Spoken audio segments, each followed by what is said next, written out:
เงาลงไปนี่มันกินดาบมันจะหัวปลาที่เก่าเลยบอลเก่าบอลเดิม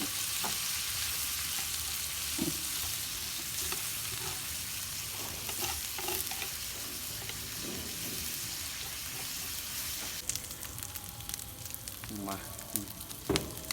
หมูกระทะระเบิด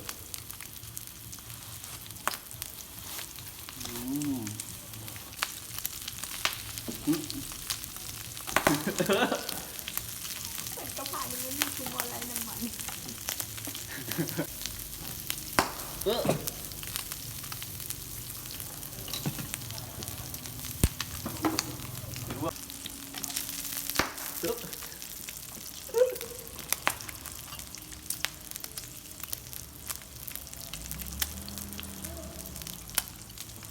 บวยละพอกันไปละ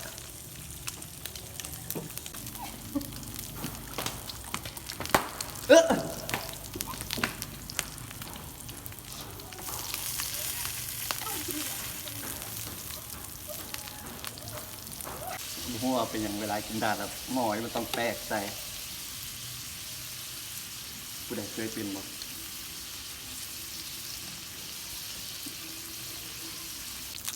ปลอดภัยไว้ก่อนพี่น้อง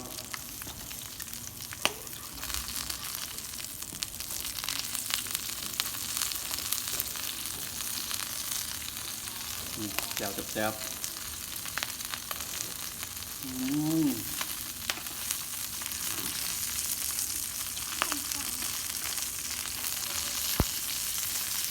หม้อกินดาดพกพากินง่ายไปใส่กับกินดาดได้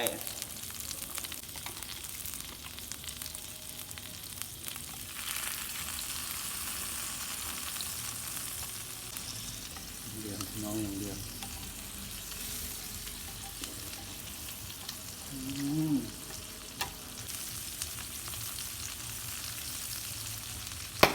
แก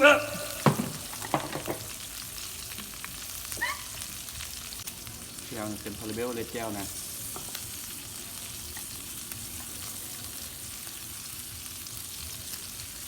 วิธีกินกุ้งแซ่บมันกินแบบนี้กินกุ้งแซ่บจับมาเป็นโตที่เลยจำแก้วไป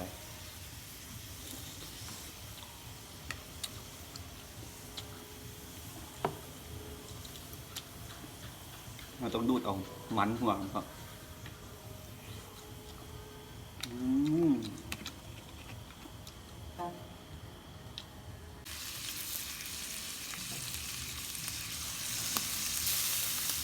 จุ้ง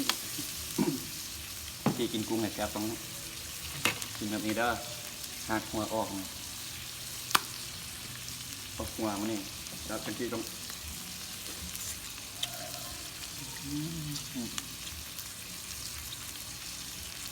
ดูดเอาน้ำมันออกกัน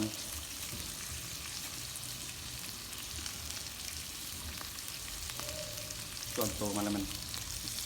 ปรุงที่เนาะ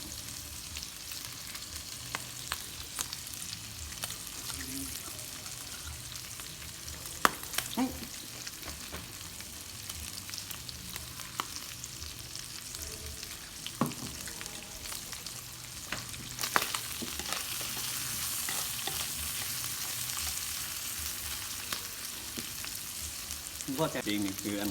มาที่สุดอันนั้นเห็ดเข็มปิงกินไปแล้วแวงไปแบบนี้เลยครับ